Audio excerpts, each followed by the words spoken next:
Hello everyone, my name is Mike and this is Matrix to Paradise. I have created this channel to document my journey from the Matrix, which for me right now is driving a truck, a tractor trailer, to escaping the Matrix and heading overseas to document my journeys over there. Basically just retire, go check out the sites, go give information online about prices of food, prices of accommodations, prices to retire over there. And I'm going to go to different countries. So that's my plan, and that's what I'm doing right now. When I left you guys last time, I did a video from here. It was Sunday. Today is Wednesday. I was supposed to do a video on Monday. However, I was busy, and I was visiting family, and so I just didn't have a whole lot to say anyway, and I didn't have any new news about anything, so I thought, well, I'll just wait till Wednesday. So today is Wednesday. Yesterday I went and I visited my aunties, and my Aunt Dawn is celebrating her birthday, and I was able to spend time with her and my cousin and my other aunt, and I love them all to death, and it's great to see them. They're the best people in the world. So I have a load tomorrow that's going to go out of here and from Tolleson, Arizona, right down the road, to Riverside, California. And then I drop that load off. It's a Gatorade load, so I'm not sure exactly what it's going to be. Could be Gatorade, who knows. And then I'm going to take that. It's a preloaded trailer, so I don't have to wait around and get live loaded. So I'm going to take that load and go all the way over to Riverside, drop that off, and go to Carson, California, which is down the hood down there. Not very much. It's not as bad as it used to be. But anyway, I'm going to go over there and pick up a load and take it to Midway, Tennessee. Now, I'm on the Western Regional account, and I usually shouldn't go past the Mississippi River, theoretically. And this load's going to Midway, Tennessee, which is 2,200 miles, over 2,200, almost 2,300 miles total. And it's all the way up to past Knoxville. So it's all the way out in eastern Tennessee, big time. And she asked me, my asset manager asked me, she says, is it okay that I send you to Tennessee? I said, and she goes, if I promise I'll get you right back out west. And I said, yeah, sure, no problem. For 2,300 miles, I'm happy with that. So that's what's going on. I'm very ecstatic about going out there and picking that kind of mileage up next week. But when I get that job done, it'll be on the 5th. I think the latest I can deliver is on the 5th.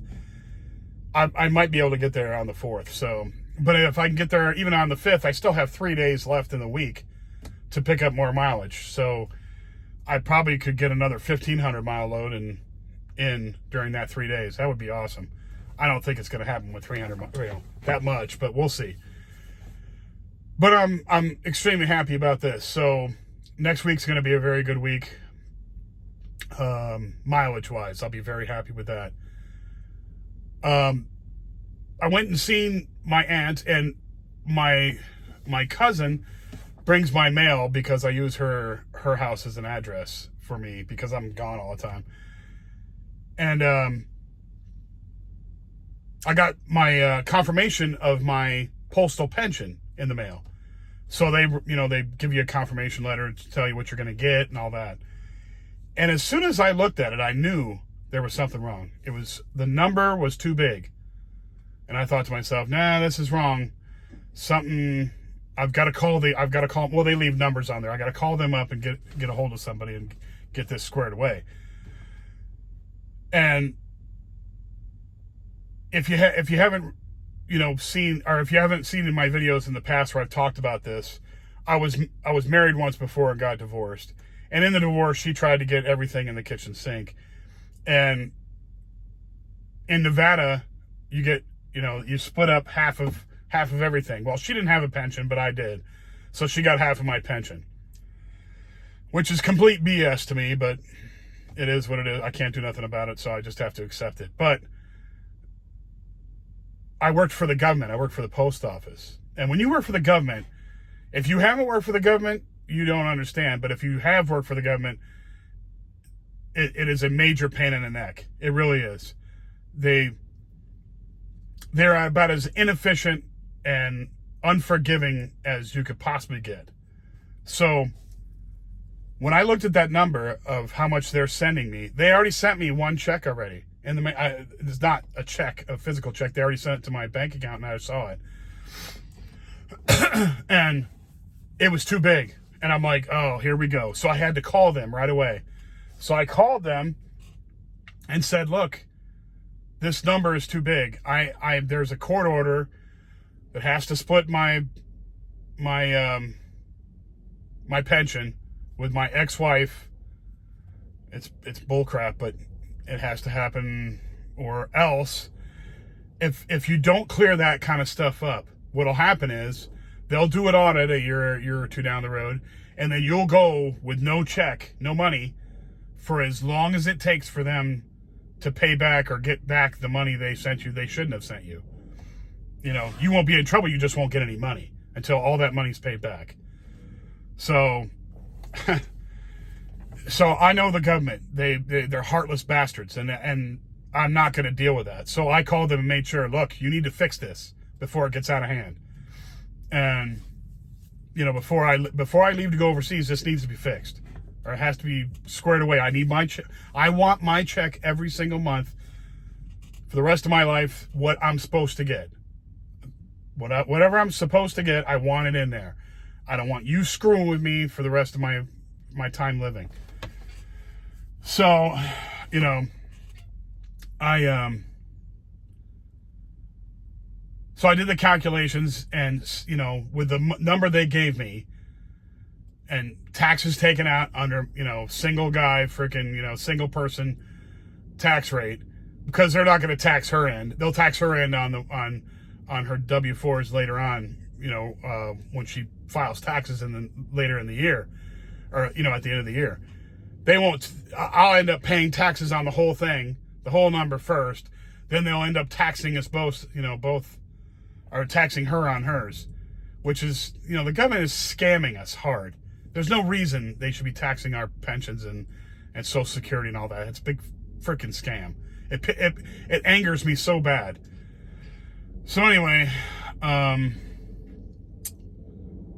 so I called them, and she looked at it and she confirmed it had not gone through the court judgment department of their, you know, their thing. So, you know, it just goes to show you that whoever had the case, because you get a case number and they go through and do all the things. And I marked on there that I did have a spouse that had a court judgment on it. Okay. An ex-spouse that had a court judgment on it. I marked that in the paperwork, and they still didn't follow through with it. So anyhow, so I called them, and I guess she sent the message over to them, and they're going to get back with me, and who knows what's going to happen. But it's got to get solved now, because I don't want to be overseas somewhere and counting on money that doesn't show up. That'll piss me off in the worst way, when it could have just been solved right now. So with the money that I'm planning on getting, it's going to cover my living expenses over there, as far as housing, electric and water and all that, you know, to live somewhere. It'll cover that in many countries. So that part of that part I don't have to worry about for the whole time, because I'm going to get that check every month for the rest of my life. So that part I won't even have to worry about. The only part I have to worry about is covering the gap years now, from when I actually leave until I can collect Social Security, which is going to be 62 years old for me. And the gap years have to include as much as I'm going to spend over there, outside of, you know, the stuff that I'm saving, outside of what I'm going to get through my postal pension. So that's what I'm doing here. I'm saving that money. I'm just about halfway to the point that of what I need to save. Just about halfway. So the remaining 25 to 30 weeks that I'm going to be working, I'm going to go until I'll go through May, maybe June, is right in that area. We'll see how much I have at the time. You know, you never know what's going to happen. My car could break down or whatever. And plus, I want to have some extra money to just to, well, for one thing, to buy my plane ticket. I have to buy my plane ticket over there. I have to make sure that I have enough money in there for visas, because they charge for visas everywhere you go. What else? Just different stuff. I have to sit down and think about supplies that I'm going to take over there. Not much. It's not going to be a whole lot, but stuff that I can't get over there, I have to do some thinking and write down things. And I'll be more in that mode as soon as I'm getting ready to get it going, and how much money I have. And I have to go and buy certain things that you can't get easily over there. And I have to think about that. I have to go do some asking in some of the forums, for expat forums over there. So, those guys are really good, because you put a question in there. Any country too. Wherever country, there's expats there. Whatever country you can think of, there's expats there. And all you got to do is find one of their online forums, join up with them, and ask them questions about, what they wish they would have gotten before they came over there, from the States or from Europe or wherever you're from. And so I'll go on there and see if, because I will totally forget something that is the most obvious thing in the world. That's one of my brain function problems. Unless it's like pressing issue right now, I might remember it one time, but I'll forget about it. And then I'll get on that plane and I'll be halfway over there. Son of a bit, I forgot to get this, but the essentials are what count. So, you got to make sure your banking is squared away. You got to make sure your passport is secure and with you. That kind of thing.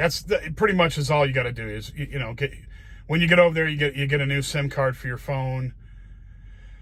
That kind of thing.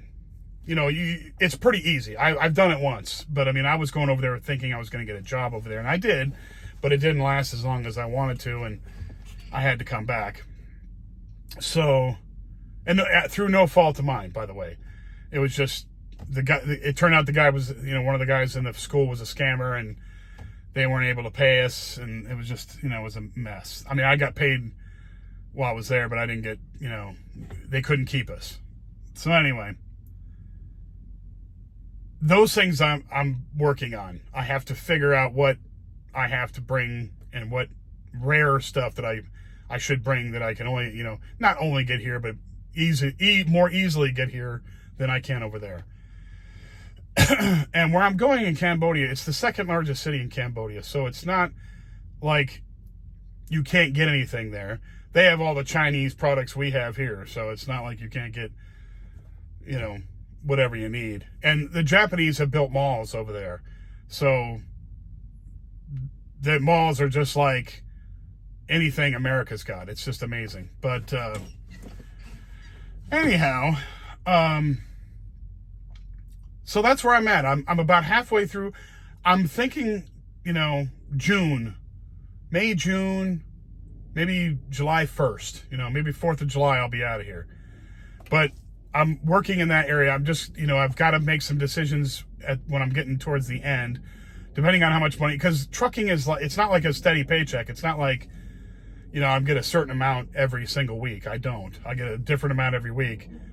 And depending on where I'm at that point is, where I can make the final decision. But I judge basically on how much I've gotten in the past. I can, over the last year and some that I've worked for this company, at least, I can make a prediction that it's going to be right around May, June, right in there. June. I'll say June. June looks like the big day. So I'm making that. I'm just watching this plane take off. We're right in line with the airport, Sky Harbor Airport in Phoenix, and all the planes fly right up here. Anyway, so I'm working out. Everything's working out good that way. So I'm on track for money. I'm in good shape at my job. I'm eating better. I'm losing a little bit of weight. Maybe you can't tell on the video. I don't know, but I'm working. It's getting better, and I can tell.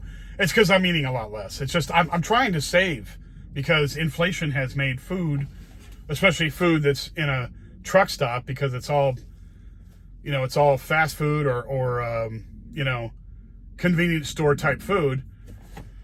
I mean, you can get healthy choices in there, but they're still expensive. They're crazy expensive. So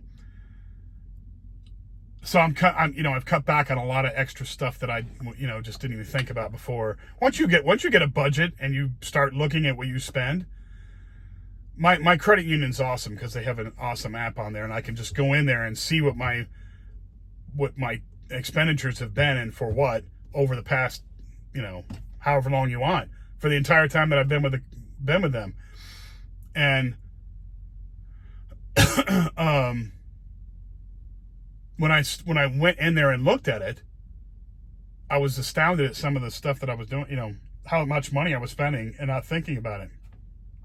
So I made a conscious effort, obviously, to say no more. And I've cut a lot of it out, and it's just, buying too much food or buying, because I was eating, not that I was eating a ton over, that I should have been eating, but it was just the crappy food that I was eating, so I'm now eating a lot of salads, and, they have cups of like 4 or 5, I think it's 4, hard-boiled eggs. They have, cups, not styrofoam, plastic cups full of fruit, fresh fruit. And they have these pre-made salads that are awesome and, very low calorie, with meat and cheese and all kinds of stuff in there. And they're very low calorie, so I'm doing a lot better that way. So, and in line, eating less times a day. So I'm scheduling my trips now, going from truck stop to truck stop, which I always do, in the line of direction that I'm going to go to my final destination. So I'll stop at these, at Love's, and I'll get food from there. And I only eat once or twice a day. It depends on, how hungry I'm that day or whatever. I mean, it's if I feel hungry, I'll go get a salad and some fruit. Boom. It's like 500 calories, all together, even with dressing and everything on it. So with a couple cups of fruit and a salad with some protein in it and some salad dressing, you're looking at 500 calories. That's not bad at all. It's not really bad at all considering, So you eat a couple of those a day, and, even if I eat 3 times a day, I eat one of those, 500 calories. It's only 1,500 calories. That's not bad at all. So that's what I'm doing. I'm keeping a big eye on that, which that's my biggest expense really, is food. Seriously. Because I don't have to buy anything else. I'm not buying gas for this. I don't have to pay for a place to live because I'm living here. When I come home to Phoenix, I go over to my aunt's house and I do laundry over there, so I don't really have to pay for laundry. I don't pay for haircuts anymore because I shave my head with my clippers. I got my own clippers up here. And, pretty much that's it. I don't have I have 2 payments. I have my car insurance, which I'll only have one more payment. I've got my insurance going all the way through March right now. I just made that payment this month, I think. And I'll have to make another payment in April. I'll have to make another payment in April. And I have my phone bill. That's it.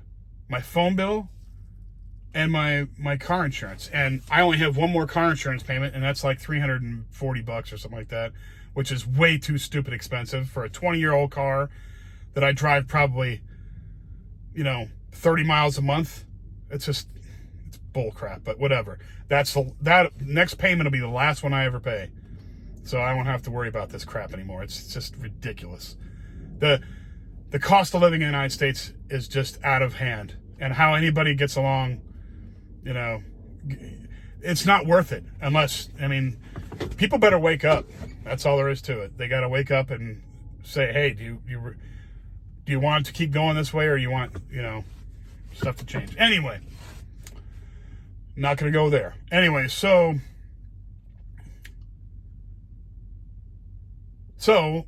my only expenses, like I say, are my phone bill, and that'll end as soon as I go overseas, because I will be on a month-to-month basis over there buying little SIM cards. You just keep buying SIM cards, and they give you what they call data. So it's not a big deal, and I won't be using my phone as much for that kind of stuff. The only time I'll actually use it, and I'll mostly be on Wi-Fi over there, because anywhere you go in the world now, Wi-Fi is everywhere. You go into a cafe, you go into a restaurant, they got Wi-Fi. Believe it or not, it's crazy. So I'll probably live in an apartment building over there in Siem Reap with Wi-Fi, free Wi-Fi. Usually they have a whole system over there in their apartments where your Wi-Fi works in there. So that's a good thing. Comes with your rent, and you can rent a place with free Wi-Fi, which is awesome. Anyway, that's pretty much all I got. Like I say, I'm going to the LA area tomorrow, which I don't like LA, but I'm happy with the mileage to come back and go out of LA and go to Tennessee, and then they'll send me back out west where I need to go. Be back in my own district, my own region, because I love driving in the west way much better. I mean, way better than driving in the East Coast. Anyhow, thank you all for watching my videos. If you like the videos, please hit the like button. If you would subscribe, it would make me very happy. It helps the channel. And if you know anybody else who likes the subjects of travel, or escaping the Matrix, or moving overseas, or traveling overseas, or trucking, any of the stuff that I talk about, let them know. Pass it on to them. Pass it along. I'd appreciate that too. I will again talk to you guys on Friday, and I hope you all are happy and have a safe week, and I'll talk to you then. Bye now.